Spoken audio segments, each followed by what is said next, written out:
Irashaimase. Hello and welcome to Fataris' Kitchen. I'm your host, Chef Fataris. It's time once again for Shoot 'em Up Saturday, and on the menu this week we have Zing Zing Zip, obscure 90s arcade action. What kind of taste will it have? Let's get cooking and find out. From developer Adamir, Zing Zing Zip released to arcades in 1992. Now in September of 2023, it's available for the PlayStation 4 and the Nintendo Switch courtesy of Hamster as part of their Arcade Archive series.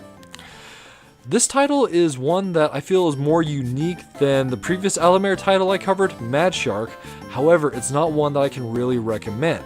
While although the gameplay is more unique and interesting, there's some serious issues with game balancing, and the sound design in particular is just grating noise pollution. So, unless you're really into obscure 90s shoot 'em ups, this one's probably a safe one to skip. With that said, we'll dive into the game itself, and you can kind of see from the gameplay if it's one that you're interested in trying yourself or not. So one thing to go and note, putting credits into the machine, the background and just that moving zing zing does make it hard to look at. We're going to be playing this game 2-player simultaneous to show off the gameplay as it does support that. So keep that in mind. So we start off fighting like waves of enemies right off the bat.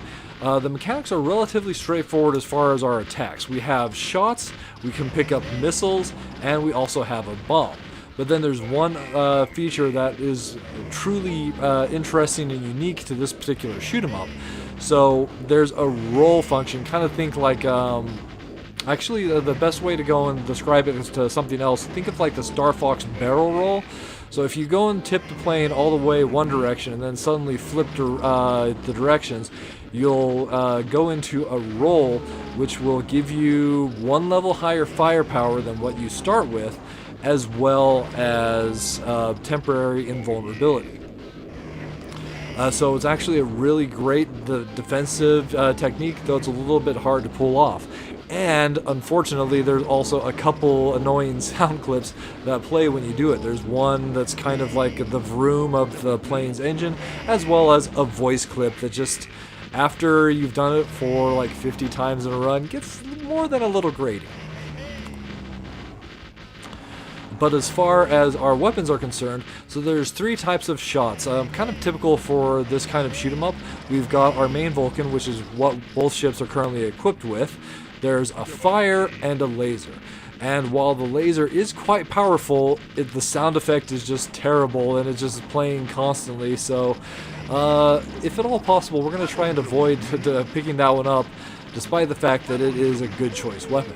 So here we find ourselves against the first boss, and one thing you can kind of see is there's definitely a lot of bullets being thrown our direction. This title isn't quite bullet hell per se, but some of the mechanics kind of feel that way.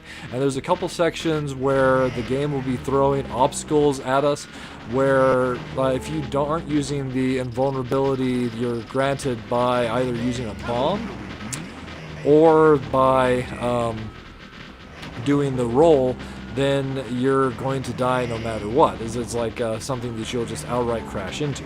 I don't really like mechanics like that, especially later in the game. It kind of feels like it's just a really cheap quarter eater move. So that's part of my lack of recommendation on this one. Although, interesting feature, so this is like a title that came out in 1992, and if you die with a bomb, it will spend one of your existing bombs. It's almost kind of like an auto bomb mechanic, so it doesn't save you any lives, but it's neat to go and see a feature like that being used before that really came up in kind of like standard shoot 'em up gameplay.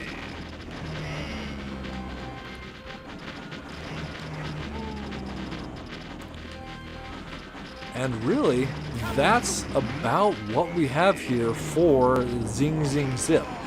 It's definitely a title that I like some elements of it. I do like that roll mechanic, so being able to go one direction then zip back the other way to mitigate damage to increase your firepower. That sort of thing is neat to me.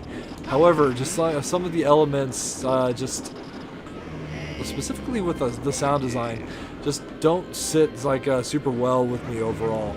You've got the things like them going insane, like oh my god, when I like it's when you die, and there's always sound clips playing when you get pickups, when you're doing the roll.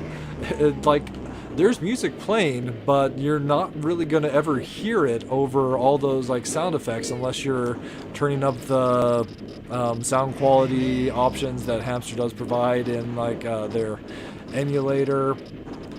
And even like then, it's not really anything that's like truly all that great or memorable.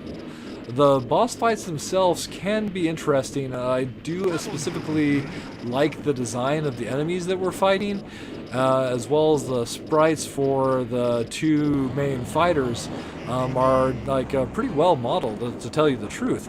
But just like the sound design and the overall like difficulty negatives make this one that at the end of the day I just can't recommend for anybody but the most biggest fans of just obscure 90s shoot 'em ups. So that'll just about wrap it up for this week's episode of Shoot 'em Up Saturday. As always, I want to thank you so much for joining us. I hope you have a wonderful week, and we look forward to seeing you again next time.